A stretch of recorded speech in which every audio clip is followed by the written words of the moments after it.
बिस्मिल्लाहिर्रहमानिर्रहीम सल्लु अलल हबीब सल्लल्लाहु अलैहि व अला आलिहि व सहाबिहि वसल्लम अल्लाहुम्मा सल्लि अला मुहम्मदिन नबिय्यिल उम्मी व अला आलिहि व सहाबिहि वसल्लम। आज जो हम न्यूमेरिकल करने जा रहे हैं वो है हमारा चैप्टर नंबर 2 का न्यूमेरिकल नंबर 6। उसने जो इसमें स्टेटमेंट दी हुई है न्यूमेरिकल की वो है a wagon is moving on the road with the velocity of 54 kilometre per hour. इतनी वेलोसिटी से वो मूव करना शुरू करती है। ब्रेक्स आर अप्लाइड सडनली, अचानक उसकी ब्रेक्स लगती हैं। The wagon covers a distance of 25 metre before stopping, मतलब वो रुकने से पहले जितना फासला तय कर लेती है। Determine the acceleration of the wagon, हमने एक्सेलरेशन फाइंड करना है उस वैगन का कि कितना होगा। क्वेश्चन नंबर 6 जो है उसका डाटा हमारे पास गिवन है। गिवन डाटा क्या है हमारे पास? उसने कहा है कि एक वैगन जो है वो मूव करना शुरू करती है तो उसकी इनिशियल वी आई वेलोसिटी जो है वो कितनी है? 54 किलोमीटर पर आवर। इसको कन्वर्ट कर लेते हैं जिस तरह हमने पहले क्वेश्चनों में भी किया है। 54 मल्टीप्लाई बाय के की जगह क्या आ जाएगा? 1000 और डिवाइड कर लेंगे किसके साथ? 60 मिनट और 60 सेकंड। अभी इसको हम सॉल्व करेंगे, कैलकुलेटर की मदद से भी हम कर सकते हैं, वैसे भी हम इसको कट कर सकते हैं इजीली। तो हमारे पास जो आंसर आएगा वो आएगा हमारे पास 15 मीटर पर सेकंड। हमारे पास 15 मीटर पर सेकंड उसका इनिशियल वेलोसिटी उसकी आ गई है जिसकी हमने कन्वर्शन की है अभी। तो उसने कहा ब्रेक्स अप्लाइड, अभी वो ब्रेक्स अप्लाई करेगा तो उसकी फाइनल वेलोसिटी क्या हो जाएगी? 0 हो जाएगी क्योंकि वो ब्रेक्स को अप्लाई कर रहे हैं। और जो वैगन है वो डिस्टेंस कुछ तय करी है जिसको हम फासला कहते हैं, मतलब एस इक्वल टू क्या आ जाएगा? 25 मीटर। ठीक है, हमारे पास ये डाटा आ चुका है। हमने टू फाइंड आउट क्या की चीज़ करनी? एक्सेलरेशन उसका हमने फाइंड आउट करना है कि उस वैगन का एक्सेलरेशन क्या होगा। तो हम जानते हैं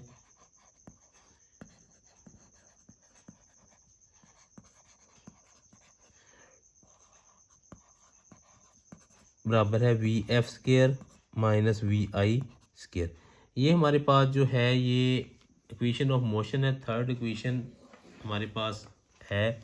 हम जानते हैं बुक में भी मौजूद है, वैसे भी आप लोगों ने पहले भी इसके लॉ पढ़े होंगे, ओल्ड सिलेबस में भी इसके लॉ जो हैं थ्योरी और प्रैक्टिकल के तौर पर भी इसको वजाहत के साथ बयान किया गया है। मतलब कि ये डिस्टेंस हम फाइंड आउट करते हैं 2AS equal to we f square minus we i square. तो ये हमारा formula third equation of motion इसको कहते हैं।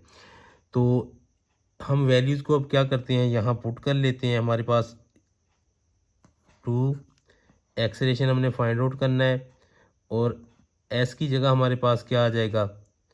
डिस्टेंस 25। वी एफ की जगह हमारे 0 का स्केयर आ जाएगा माइनस वी आई की जगह क्या आ जाएगा? 15 का स्केयर। ठीक है, इसको हम फाइंड आउट कर लेते हैं। 25 2 50 ए इक्वल क्या आ गया हमारे पास? माइनस 225। ए इक्वल टू क्या आ गया हमारे पास? Minus 225 over 50। अब इसको हमने जब सोल्व किया तो हमारे पास कैलकुलेटर की मदद से आप लोग इजीली कर सकते हैं, इसको लिख सकते हैं। तो आपने 225 को अंदर रखना है और 50 पर क्या कर देना है? तकसीम कर देना है। तो हमारे पास जो आंसर आएगा वो आएगा माइनस 4.5 मीटर पर सेकंड स्क्वायर। तो यही हमारा जो है इस क्वेश्चन का आंसर होगा। की जानब हम बढ़ते हैं। A stone is dropped from the height of 45 metre, एक पत्थर का टुकड़ा जो है वो फेंका गया है काफ़ी ज़्यादा हाइट से। How long will it take to reach the ground, वो कितना टाइम लेगा ग्राउंड तक पहुंचने के लिए।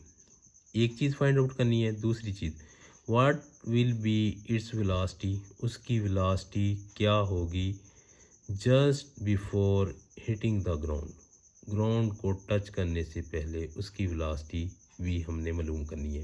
गिवन जो है उसका हमारे पास गिवन डाटा है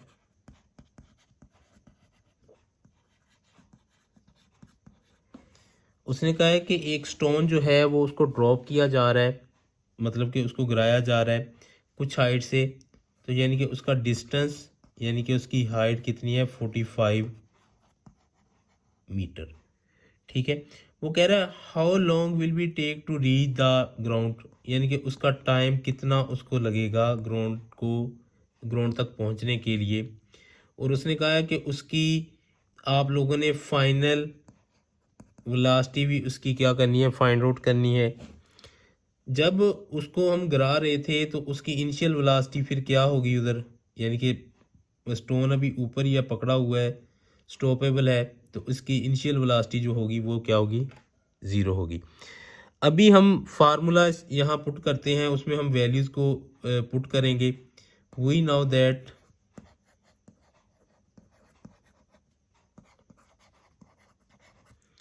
S equal to we I T plus 1/2 AT square. S क्या था हमारे पास 45, इनिशियल वेलोसिटी क्या थी 0 प्लस 1/2, क्योंकि हाइट से करें इसलिए हमारे पास g की वैल्यू क्या होगी 9.8 भी ले लेते हैं, 10 भी ले लेते हैं, जो भी इस्तेमाल आप लोग कर लें वो ठीक रहेगी। 10 कर लेते हैं तब भी ठीक है, 9.8 कर लें, अप्रोक्सीमेट वैल्यू है तो वो भी ठीक होगी। यहाँ हम 10 कर लेते हैं, तो यहाँ से हम टी स्क्वायर की वैल्यू फाइंड आउट कर लेंगे। 45 इक्वल टू ये क्या हो गया हमारे पास 0 प्लस 2 5 10, ये क्या आ गया 5t स्क्वायर, 5t स्क्वायर 45। तो अभी टी स्क्वायर इक्वल टू क्या आ जाएगा 45/5 9, तो 9 दोनों तरफ हम स्क्वायर ले लेंगे, स्क्वायर रूट ले लेंगे, तो हमारे पास इसकी वैल्यू कितनी आ जाएगी 3 सेकंड। इधर भी स्केल ले लेंगे और इस साइड पर भी स्केल ले लेंगे तो हमारे पास ये आ जाएगी। अभी उसका हमारा जो क्वेश्चन है वो पूरा नहीं हुआ, उसने एक और वैल्यू के बारे में पूछा था कि फाइनल उसकी जो वेलोसिटी होगी वो क्या होगी। तो इसका सलूशन मैं इधर सामने किए जा रहा हूँ। वो है हमारे पास final velocity V F minus we I over T equal किसकी होती है ए की। ठीक है, इधर से हम इसका एक्सेलरेशन भी फाइंड आउट कर सकते हैं और इधर से वी एफ भी फाइंड आउट कर सकते हैं। तो ए की जगह हम क्या इस्तेमाल कर रहे हैं जी, क्योंकि हाइट की बात हो रही है, तो v F minus we I over t. Values जो हैं हम पुट कर देते हैं, हमारे पास टाइम की वैल्यू भी आ चुकी है और वी एफ की वैल्यू इधर से हम फाइंड आउट ईजीली कर सकते हैं। V F equal to V F minus we I हमारे पास क्या थी 0 ओवर टाइम हमारे पास कितना था जी 3, तो ये जी की वैल्यू क्या थी 10। इसको उधर ले जाकर हम क्या कर देंगे मल्टीप्लाई, जब उधर मल्टीप्लाई करेंगे 10 3 कितना आ जाएगा 30 मीटर पर सेकंड। तो ये हमारा क्या होगा, इसका आंसर होगा।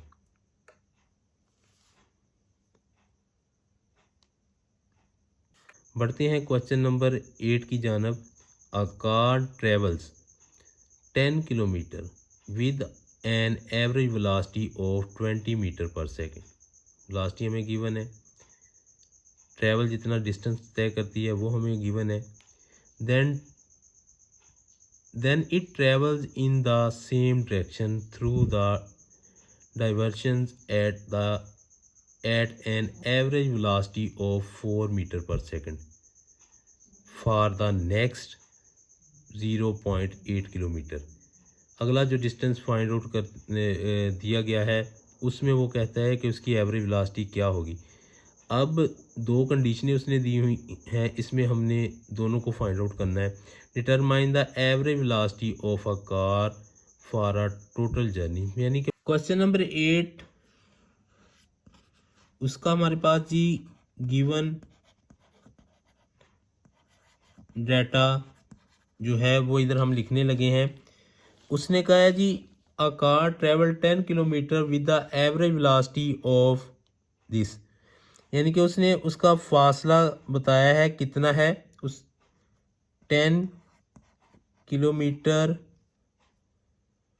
और वेलोसिटी उसने बताई है जी 20 मीटर पर सेकंड। फर्स्ट कंडीशन है, उसके बाद सेकंड कंडीशन भी उसके है, और उसके बाद उसने कहा है कि उसकी एवरेज वेलोसिटी भी हमने निकालनी है।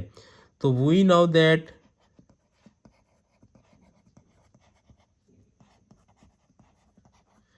S equal to v t, तो यहाँ से टी की वैल्यू निकाल लेते हैं, एस ओवर वी। पहले हमें इस एस को सोल्व भी करना पड़ेगा। ये कितना आएगा, 10 मल्टीप्लाई बाय 1000, तो कितना आ जाएगा 10,000 मीटर। तो यहाँ क्या लिखेंगे, 10,000 ओवर 20 इक्वल टू टी।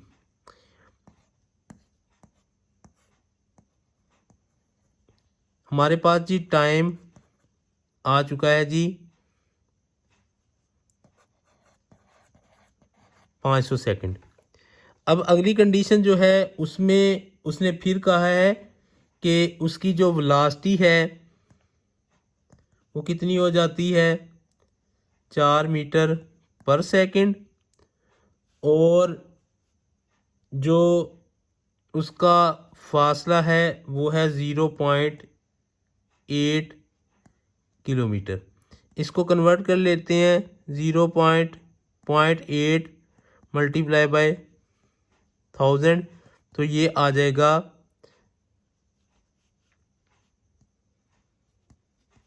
800। अभी ये मीटर में हमने इसको कन्वर्ट कर लिया, फिर वही फार्मूला लगाते हैं, जगह थोड़ी सी कम है, इसका सलूशन मैं इधर करने जा रहा हूँ, साथ ही इधर कर देता हूँ। तो हम जानते हैं कि T equal to s over v. S हमारे पास कितना है अभी, 800 तकसीम 4 2 8, ये कितना आ गया 200 सेकंड। ठीक है, 200 सेकंड हमारे पास आ चुका है। अभी हम टाइम को भी टोटल कर लेते हैं। अगर आप लोग चाहें तो इसको T1 का नाम दे सकते हैं, इसको T2 का टोटल टाइम भी करेंगे हम। Total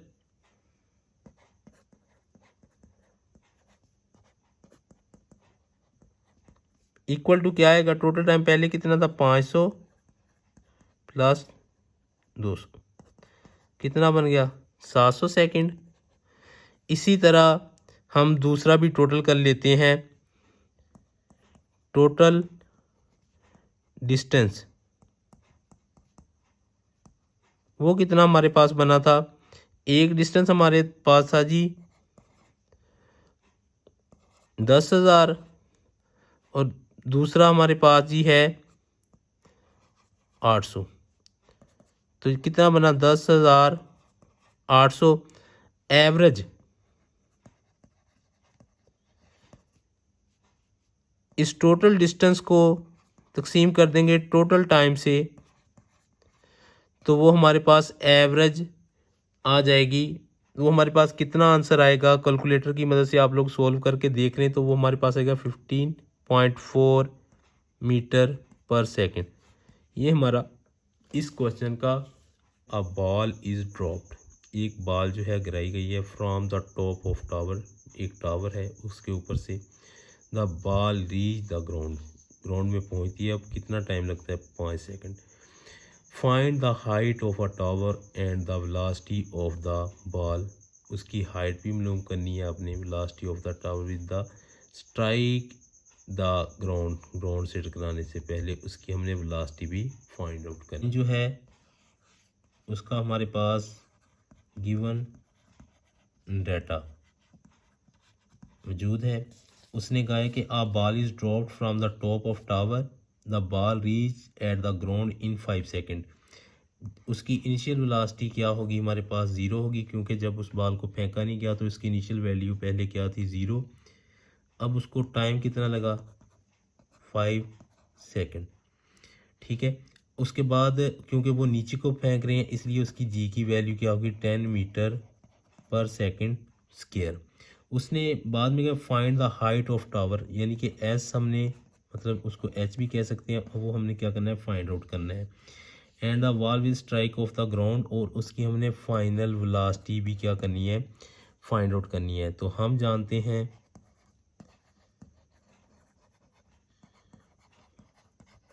S equal to we I T plus 1/2 AT², मतलब h equal to we I T plus 1/2 AT²। ये सेकंड इक्वेशन ऑफ मोशन है। इसमें हमारे पास एस जो है वो हमने फाइंड आउट करना है इधर से। वी आई हमारे 0 है तो टी के साथ इसको मल्टीप्लाई करना है, 1/2 ए कितना है हमारे पास 10 है, और 5 मल्टीप्लाई बाई 5। टी जो है हमारे पास 5 है, स्क्वायर है, इसलिए 5 मल्टीप्लाई बाई 5। ये हमारे पास 0 हो गया, प्लस 1/2 2 5 10, 5 मल्टीप्लाई 5 तो इक्वल टू क्या आ गया, 125। ये आ गया हमारे पास एस, ये कितना आ गया, 125। अब हम ए वी, हमारे पास एस भी आ चुका है, जी भी हमारे पास मौजूद है यानी कि एक्सलेरेशन, वी आई भी मौजूद है, वी एफ मौजूद नहीं है, वो हमने फाइंड आउट करना है दूसरी कंडीशन। तो हम जानते हैं कि v f is equal to we i plus a t. First equation of motion जो हमारे पास है, ए इक्वल होता है v F minus we I over t, तो उसको हमने थोड़ा सा सॉल्व कर लिया। तो वी आई हमारे पास क्या है, 0, प्लस ए क्या है हमारे पास 10 मल्टीप्लाई बाय टी हमारे पास क्या है, उसने दिया था इधर 5, 0 प्लस 50, तो ये कितना आ गया, 50 मीटर पर सेकंड। तो ये हमारे पास क्या आ गई, वी एफ की वैल्यू।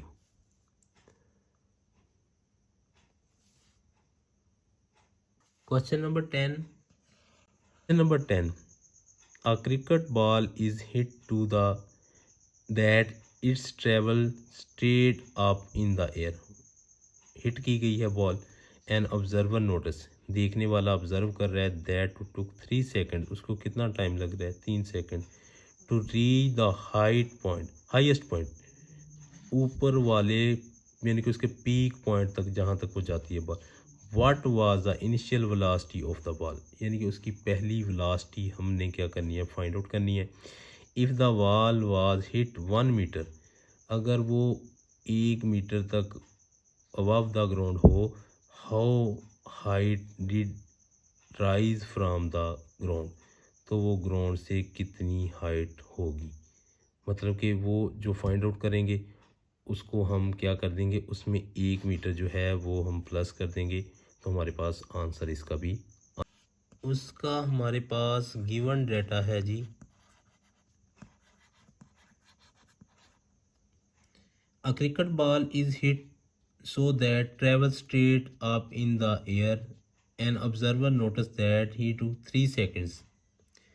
एक बॉल जो है उसको अपवर्ड उठाया गया है, reach at the highest point, यानी कि जब वो हाईएस्ट पॉइंट पर जाएगी, ज़ाहिर बात है कि उसकी फाइनल वेलोसिटी जो है वो क्या हो जाएगी, 0 हो जाएगी। जितना उसको टाइम लगा, टी कितना लगा, 3 सेकंड, और जी जो है वो ऊपर की तरफ हिट की गई है बॉल, इसलिए -10 लेंगे, अगेंस्ट द ग्रेविटेशनल फील्ड है। What was the initial velocity of the V I हमने फाइंड आउट करनी है। उसके बाद उसने कहा if a ball was hit 1 metre above the ground, उसने साथ बता भी दिया है कि वो जब उसको हिट लगाई गई तो वो ज़मीन से क्या थी, 1 मीटर ऊपर थी। How height did rise from the ground, तो उसने कहा कि एच भी उसका आपने फाइंड आउट करना है। हम जानते हैं, वी नो दैट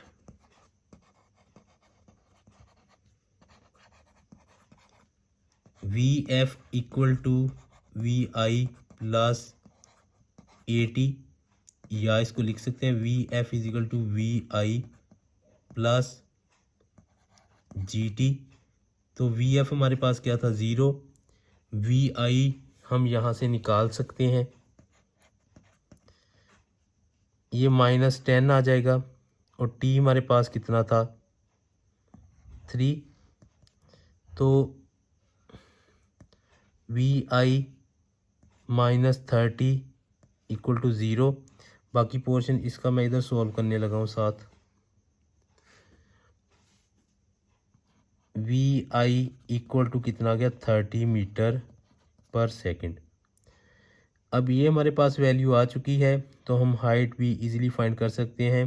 ये हमने फर्स्ट इक्वेशन यूज़ की थी मोशन की, अभी सेकंड इक्वेशन इस्तेमाल करते हैं हम।